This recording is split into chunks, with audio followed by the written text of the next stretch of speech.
বিদেশিদের উপর নির্ভরতা কমিয়ে দেশে দক্ষ প্রকৌশলী তৈরি করার চেষ্টা করতে হবে বলে মন্তব্য করেছেন সড়ক পরিবহন ও সেতু এবং রেলপথ মন্ত্রণালয়ের উপদেষ্টা মোহাম্মদ ফাউজুল কবির খান।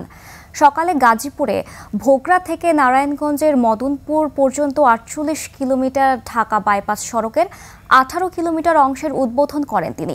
এ সময় তিনি বলেন, দেশে দক্ষ প্রকৌশলী না থাকায় বাইরে থেকে লোক এসে সড়ক রেলপথ বানিয়ে দিয়ে যায়, অথচ দেশে বুয়েট থেকে প্রতি বছর হাজার হাজার ইঞ্জিনিয়ার বের হয়। বিষয়টি অনেক লজ্জার বলেও মন্তব্য করেন উপদেষ্টা।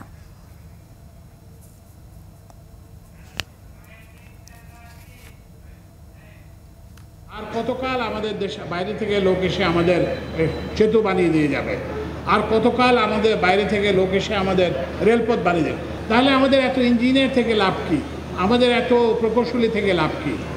তো ওই জন্য যে প্রকৌশলীদেরকে কিন্তু দায়িত্ব পালন করতে হবে, এবং আমাদের প্রকৌশলীতে এই কারণে বেকার।